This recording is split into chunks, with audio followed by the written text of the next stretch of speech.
So, Judy Murray, here we are at Roehampton. You're holding a tennis racket, of course. Perhaps you'd like to explain why we're here today. We're here doing a kind of a special masterclass for 12 of the kids who are on the head junior tennis programme. They're aged between 12 and 15. They are some of the best, most promising kids in the country. And as part of the sponsorship deal, which obviously provides them with rackets and strings and so forth, we brought them to London for the day and spent some time with them on court, sharing with them some of the drills and exercises and philosophies, I suppose, experiences that I had of when I was working with Jamie and Andy at their age.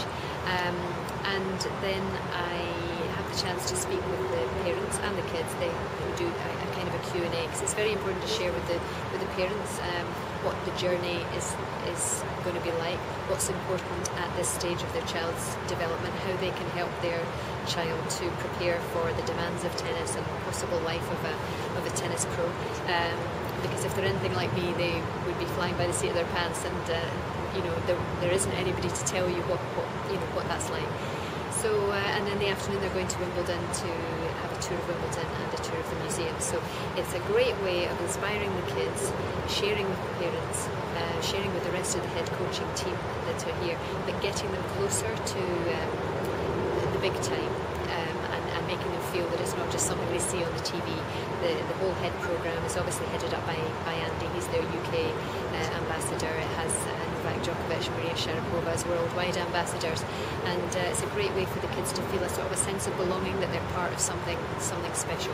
That sounds absolutely fantastic. Judy, I've always been a believer that the Boris Beckers and the John McEnroes and the Bjorn Borgs have been walking the streets of Britain over the last 20-30 years. We just haven't had a way of identifying that talent. It looks like we're beginning to make some progress there.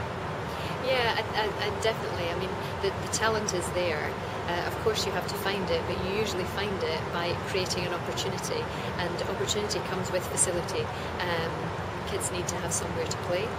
They usually need to have somebody who can drive the activity and can create the opportunity beyond that. So whether that's taking them to a competition or a special coaching session or whatever it is, but there is no question that the talent is there, but it needs to be harnessed to opportunity, and then it needs to be harnessed to hard work in order to get them to the top. But I'm sure that we could be doing so much more and creating a whole lot more top players if we were able to get more kids picking up a racket and trying the game, more coaches coaching in the right way, who know how to nurture talent and create the right opportunities.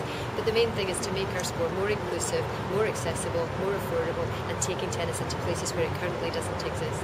Hear, hear. Now, the other problem that we've had quite a few junior champions over the years, haven't we?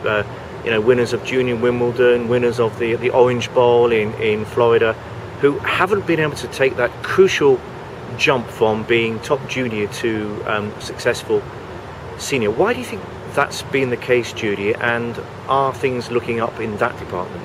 I think often the way that I see it from my experience is that the whole junior circuit is very much a comfort zone compared to the senior circuit. I mean, once you get in amongst the seniors, you don't know anybody.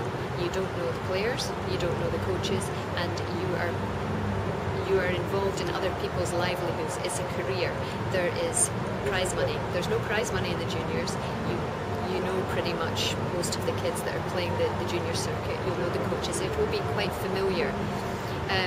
And then you go into the seniors and you don't know anybody, and people are playing for their lives. They're playing for their money to get to the next tournament, and it's very much dog eat dog, and you have to be pretty tough to survive that. You also have to be pretty good, because you want to get out of the lowest level, which is the futures level or the 10Ks level for women. You want to get out of that level as quickly as you can. You don't want to get stuck at that level.